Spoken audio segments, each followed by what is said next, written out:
Thank you everyone for taking the time to tune in today. Today's episode of the Topping Show is proudly sponsored by Topping Technologies. Topping Technologies is an IT value-added reseller and services company with a special proficiency in IT security. Heck, I see their founder at least twice a day. Gotta say he's quite handsome and brilliant. He's me, see, that's the joke. If you're an IT leader or business owner, you can reach out to the team at sales@toppingtechnologies.com. Also, still giving away a free flamethrower with every IT purchase, and it does come with a fun Picatinny rail adapter, so you can mount it to any standard AR-15, like all awesome accessories can be. Go to toppingtechnologies.com and click the flamethrower button to learn more and see me shoot a flamethrower.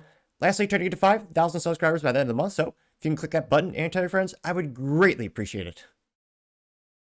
Now, going over to the business part podcast, you have Cadillac saying they might just kill their iconic CT4 CT5E Blackwing because there's no confirmation in sight they will continue to exist, which would be a shame because of everything GM makes, that's the best thing they make, bar none.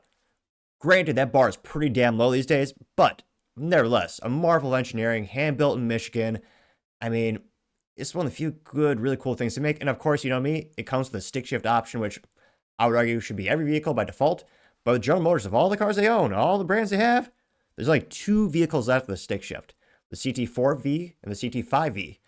Now, granted, you want the Blackwing edition because that's the one that's made for the track and really the enthusiast, but I partially digress. This comes with thanks to Brian Hurd, who's a writer at thedrive.com. And here you can see the beautiful Cadillac CT5V Blackwing, which that's the larger one that comes with a V8, which is great. If it rhymes, it has to be true. The CT4V Blackwing comes with a twin-turbo V6, both with great, ginormous Brembo brakes. I think there's even a carbon ceramic edition for the rotors. Like, as my grandpa would say if you're alive, the bee's knees. Now, you know me, I wish that would be a fun green color. Doesn't look too bad in, what was that, probably ruby red. Granted, their marketing department has some fancy term I can't probably think of off the top of my head to name that actual paint, but I partially digress. He says, quote, Cadillac still has no plans for gas-powered CT4, CT5 replacements report. Instead, Cadillac's next sedans are rumored to be, oh, sorry, I almost threw up, all electric powertrains, while the larger ones might compare to the discontinued CT6 in size, which, so disappointing. Again, this is the last sports car they really make. The Corvette is automatic only. They also have a hybrid edition for all 5 people who really want that. I mean, if you want a stick shift with a V8, this is it, folks. This is the last GM product. And I'm a little biased. I've only had the opportunity to drive the CT4V Blackwing, which one of my friends got, and it was so much fun. It is, I mean, everything about that, even the interior is nice, which for decades, GM interior have been probably on the same quality as a McDonald's toy in terms of plastic materials and build quality, if we're being honest. But it is one of the best things ever made. I love driving that thing. I mean, I actually think I'm more hurt that he sold the car than he is himself. I'm like, come on, Keenan, how do you sell your CT4V Blackwing? You just got PPF'd. It looks amazing. And obviously, he got the stick shift. But I partially digress. I'll go back into the comments, or more accurately, the article in and of itself. Now, they say, quote, despite pumping the brakes on the electrification shift, General Motors is sticking to its plan to sunset all internal combustion Cadillac CT4, CT5 sedans after this generation. Terrible, Mary Barra, their CEO. An all-electric 4-door model remain on the table, but there's no gasoline brain replacement either once the sales of the existing models have dried up per GM Authority, which is probably one of the best websites when it comes to insider information about General Motors. They say, quote, Cadillac has made the plan with the launch of the Blackwing versions of the the 2022 CT4V and CT5V Blackwing that they would mark the final chapter of the brand's internal combustion performance story. Technically, that left the door open for non-performance models to carry the banner after the 2 sports sedans are retired, but that's some admittedly narrow wiggle room. Both nameplates are sticking around for the 2026 model year, but beyond that, the future looks murky, which, even from the rear, it does look pretty good. That's the CT5V Blackwing, which again is it's a lot larger than the CT4V Blackwing, but again, because of the V8 in all of its glory. And for sedan, it looks pretty damn nice. I'm more of a coupe guy myself, but if I had to get a sedan and I had the money for it, oh yeah, I'd get a CT5V Blackwing. I mean, that's a great track toy and a grocery getter. They say, apart from the sleek, Cadillac's electrification efforts have paralleled the industry's pivot towards longer, roomier vehicles, but this report suggests that there's some hopes for folks who actually want low-slung performance EV. GM has carved out space within its platform hierarchy for cars with low seating position.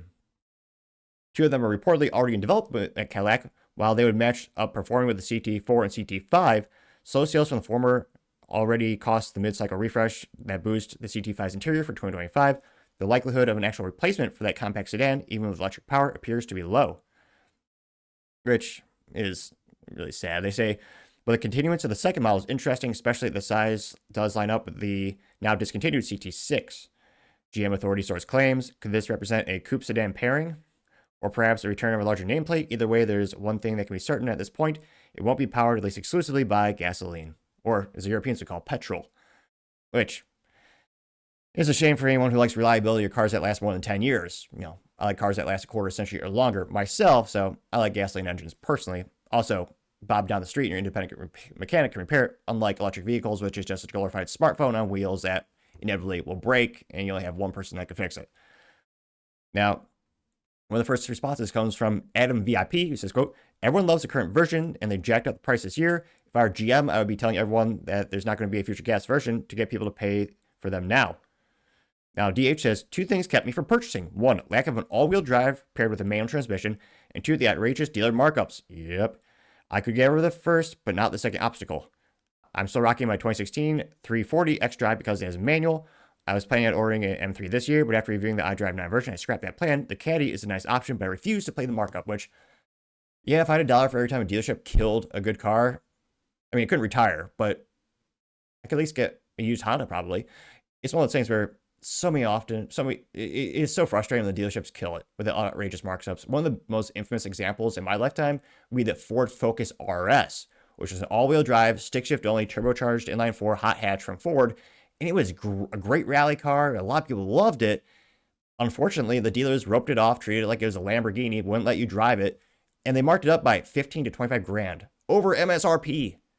And again, the people who are most likely to buy a Ford Focus RS were the youth who don't have as much disposable income. So they kind of destroyed the whole idea. And of course, Ford said, wait, this car isn't selling. We should not, sell it anymore. Which again, I would argue is mainly because the dealers being greedy and doing outrageous markups. The same can be said of the Cadillac CT4V Blackwing and CT5V Blackwing. Now, I know when I look at the window shopping these days and kind of showing my age, I still use cars.com because I've been window shopping on that since I was a teenager. I mean, yeah, some of these dealerships are asking 15, 20 grand over MSRP. And they're already pretty pricey cars. If I had the resource allocation or the funds, I would buy one. But I mean, the CT5V Blackwing, if you configure it properly, or as I would say, for the track spec, list price is already $116,000, $125,000. Again, $125,000 before the extortion tax of paying to register the vehicle and pay sales tax on it, and the gas guzzler tax on that crap. It's already pretty expensive. Now, CT4V Blackwing, I believe that's $78,000 or $80,000 to start, which again is a lot of money. That's getting into Porsche money. But the dealerships are asking even more. So, I mean, shoot, bang for your buck. I mean, I'm a big fan of buying certified used or just buy used to have it certified or checked out by your local mechanic that you trust. That way you don't have to eat the depreciation so much. But even then, they're still holding their values pretty good. The CT4s depreciate a little bit more. So you can get those used for 50 to 60 in pretty good condition.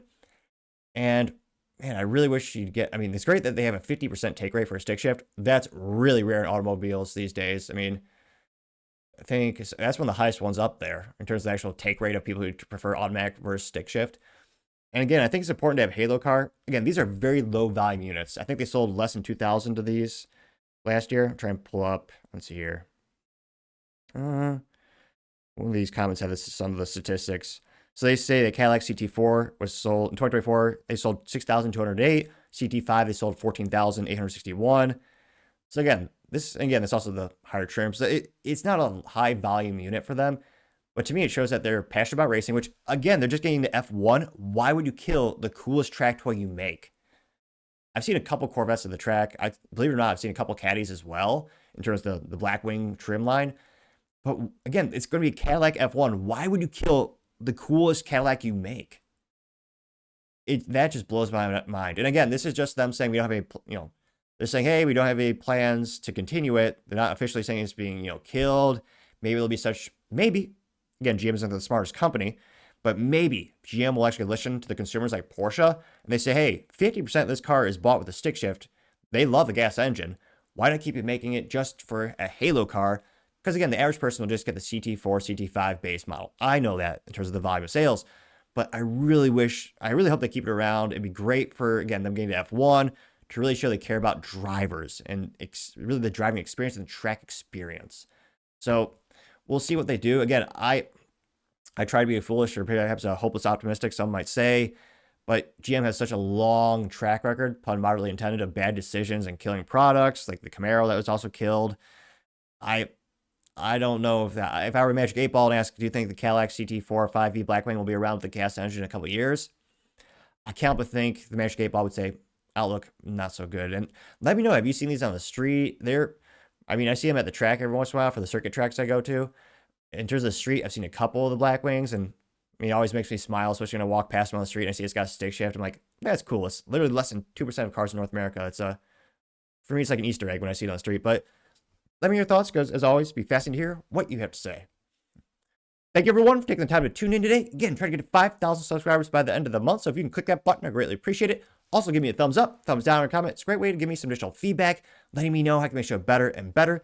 Lastly, don't forget to take time to tell your family, tell your friends, tell your coworkers, heck, tell your enemies, tell anyone and everyone. Just stay safe and fight the good fight.